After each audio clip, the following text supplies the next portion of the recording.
Hello and welcome to Demian Allan's Astrology channel.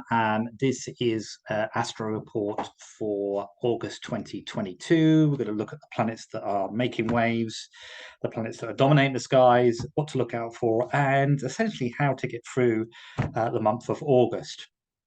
Now, if you like this video, press the like button and please become a subscriber. It all helps. So this is an introduction into August 2022, what to expect. And, this year's been a bit of a crazy year. The last couple of years has been a bit crazy. And August is definitely a build-up. And that first couple of days of August are really significant. And the reason why is because of two planets in the sky that are clashing in the sky, that are making a conjunction at the same degree in Taurus at 18 degrees. That is Mars in Taurus at 18 degrees and Uranus in Taurus at 18 degrees. Plus, in the middle of that, on the 1st of August 2022, we have the North Node at 18 degrees also. So let's try and sort of break this down and what to expect from this. So one of the things that I'd be looking at is the Mars making a conjunction with Uranus. That doesn't happen that often. The last time it happened was February 2019, at the end of Aries, when Mars was in Aries, and Uranus was still in Aries, made a conjunction with each other briefly.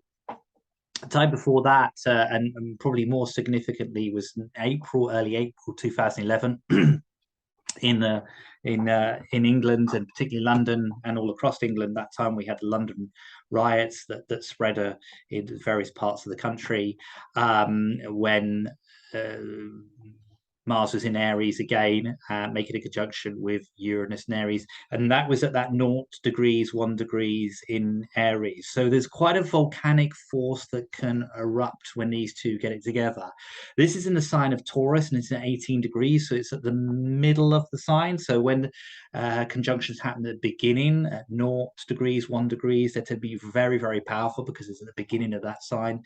When this is at 18 degrees, so it's the middle. So if you've got planets in fixed signs of Taurus, Leo, Scorpio, or Aquarius around about 17, 18 degrees, 19 degrees, particularly your sun, your moon, you're going to be hit. And it's tension. And this is kind of the obstinate Mars in Taurus meeting up with the revolutionary energy of Uranus being stuck in Taurus, and that is a volcanic mix. So expect something to happen in the first couple of days of August that is going to be, I would say, a little bit unexpected, but not a huge change, but maybe a kind of things that were rumbling in the background coming to surface that we're going to have to deal with as a collective at some point. And that brings in the energy of the North Node, because the North Node is in Taurus, and the North Node shows us where difficult aspects from a planetary point of view, where we need to collectively kind of be. So in Taurus, the North Node, that's about keeping things simple, looking after your finances, looking after your body, looking after yourself, and the food that you take in, but it's keeping things simple. The problem is they've been bombarded by Mars and Uranus. So this is about trying to remain grounded in the chaos that we currently all see. And that's what it will feel like. It will just feel like a little bit of chaos those first 10 days of August, politically, economically. It's just going to feel like this is really kind of overwhelming. How do I ground myself in this kind of energy? How do I make myself kind of feel that I'm not getting pulled into this heaviness? Remember, Taurus is an earth sign, it's fixed. And that brings in these other aspects that are coming in, which is also squaring this Mars and this Uranus, applying square aspects to, guess what? Saturn in Aquarius. Now, Saturn in Aquarius is going retrograde about 23 degrees in Aquarius, but it's still squaring it. And Saturn's getting closer to Uranus, and Uranus sort of getting closer to Saturn. So again, the whole limitations and the sense of restrictions, that's very much the Saturnian aspects traveling in Aquarius. Now, also, we've got Mercury at 25 degrees in Leo. So that is also aspecting an opposition with Saturn, separating, but it's still aspecting. And that's having an effect because that's squaring Mars and Uranus. So you can see there's a lot of fixed energy here, and fixed signs don't change readily. Things don't happen quickly, they happen slowly. So it's like a pressure building up. Things are building up. All of these things that are happening around the world and that we're seeing, oh my God, this is happening, that's happening, oh my God, what's happening to the world? It's all kind of building up to a sort of crescendo where it's going to kind of, we're going to have to deal with this. You know, things are going to have to change quite quickly. So I use the word volcanic, and but because that's how I kind of feel this is the energy is going to be. It's very, very strong. And look, if you're in if you know about Time Lord systems or perfected years, if you're in a Mars perfected year and you're a day born, which means that your sun is above the horizon in your natal chart, that's going to be a tricky period for you because people who are born in a day, Mars tends to be the more malefic planet and causes them more problems. If you're born at night, a nocturnal birth, then it tends to be Saturn. So you've got to look out for those two planets and what they're doing. So if you're born in a day and you're in a Mars perfected year, this is a very challenging 10 days. So the North Node gives an indication of how to survive that, which is a lot to do with remaining grounded, keeping it simple. Because the South Node, opposite that, which is at 18 degrees in Scorpio, gives an indication of where we can go, the polarity of it, which is this kind of trying to seek out truth anywhere we can find it, you know, slightly self-destructive, slightly obsessive, you know, digging our heels in. And actually create their own labyrinth of truth seeking that leads to nowhere. So we've got to keep it simple. We've got to keep that Taurian values here as well. It also, and I've often talked about this in terms of Uranus transit in Taurus, about food prices, the aspect of food. And I think this is going to be honest, the thing that's really going to be rocking and that volcanic force about food and what we're going to do, because this doesn't demonstrate huge sweeping change because it's in fixed signs. What it demonstrates here is that the things need to be done and how we're going to react to that. And that's when we're coming into a stage, particularly next year, when a lot of the outer planets are beginning to shift onto other zodiac signs. So there is shifts that are happening quite a bit. Jupiter retrograde from the 28th of July. So that's going backwards in Aries before it goes back into Pisces, and then it'll at the end of the year go back into Aries. So if you're in a Jupiter perfected year, things might slightly slow down here. And it's kind of, Jupiter's been slightly out on its own. It hasn't really touched other planets too much. So the benefits of Jupiter and Aries haven't really kind of been met yet, which is kind of interesting. And when Jupiter slips back into Pisces, you know, and makes conjunctions with particularly Neptune, you start to sort of feel that energy kind of coming back in. But you know, that's in the autumn period here. So what we're looking for is, you know, things to dramatically change. So the first 10 days are definitely the most difficult. On the 20th, well, first of all, the 12th. The 12th is important, you know, because of what's happening with the moon. We got the new moon, full moon occurring on the 12th in Aquarius at 19 degrees. Sort of sun's in Leo, moon's in Aquarius, and it's always a funny combination there, and that accentuates this fixed element.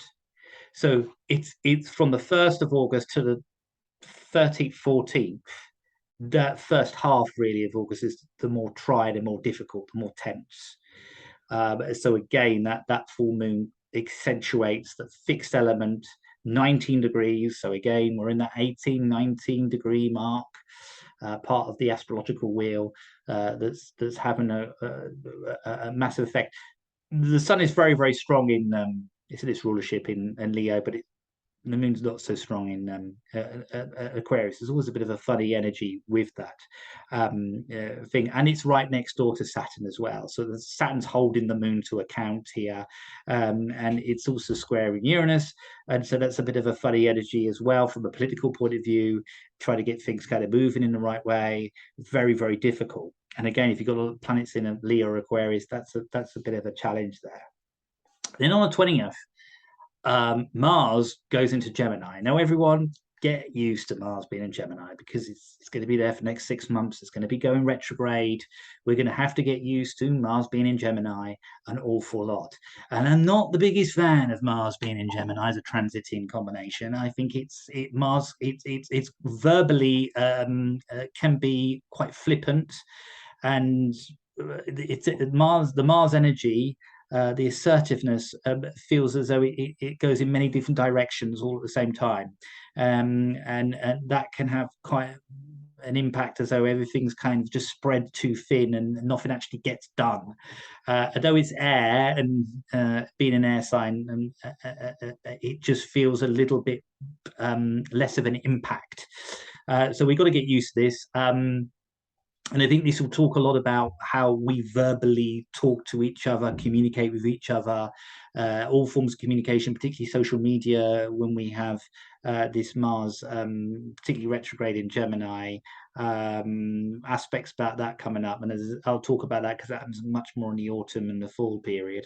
So that's a big shift because Mars comes out of Taurus and obviously comes away from Uranus and stuff like that. So that's a kind of a major change. And then on the 27th, we've got the new moon in Virgo at 4 degrees that comes in, but that squares Mars. So again, that's a bit of a tense one here as well. And but that's a mutable energy, which so things are a bit kind of changeable. So it's kind of August is a very interesting period here, and it's kind of like the dress rehearsal for what's coming up in September and October, which I'll talk about in later videos, because those are two very challenging months ahead for us all. And this is kind of like, this is like things were building up and going, right, okay, we got to deal with this. We got to deal with this. How are we going to deal with this? And so, from an energetic point of view, you're going to feel that something is building up. Something is going to be changing here. Even there are some positive aspects coming in. I mean, in that early August, there is a lovely sextile to Venus and stuff like that from Mars and Uranus. But to me, it's that kind of tenseness, and people want to get on and do stuff.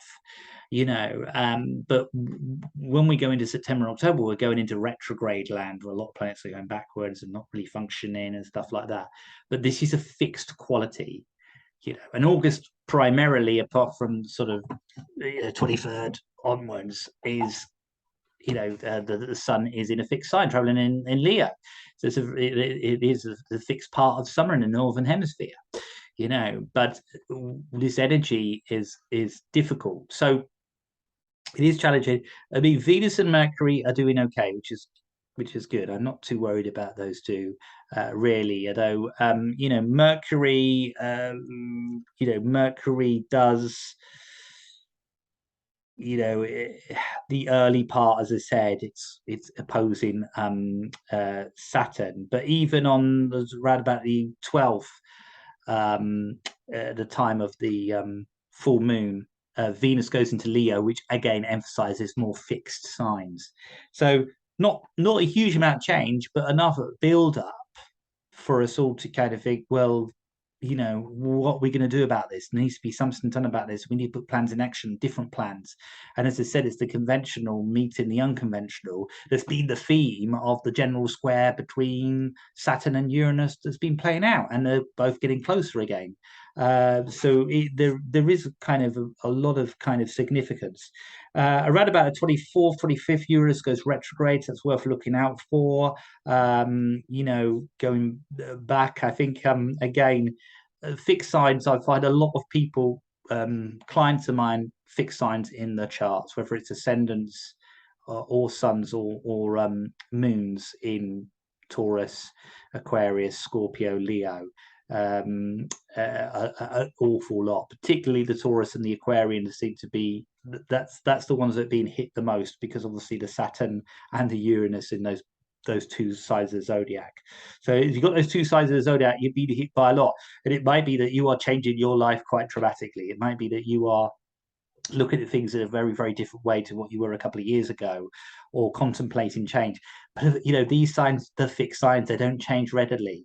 And the Scorpios are dealing with a lot of external change, people around them or circumstances changing, that perhaps they feel that they don't have as much control as they would like to. And the Leos, again, that's to do more external rather than internal. It's other people, that's having Aquarius in the 7th house, and that's having quite an effect on them. But I would say the Geminis are about to be given a big spotlight as Mars enters Gemini. So it's going to be an interesting month. But as I said, the thing to do is focus on the North Node in Taurus, the simplicity, looking after yourself, keeping it simple. That is the thing that I'd be looking at. Very kind of Buddhist point of view. The Buddha Siddhartha was apparently a Taurian, and he found Nirvana in the full moon in May, and so it's keeping things very simple to help this chaos around that. As a collective, we will feel. Anyway, I hope you've enjoyed the video. Press the like button and please subscribe. And thank you very much for watching, and keep watching for more videos coming up for you. Thanks for watching.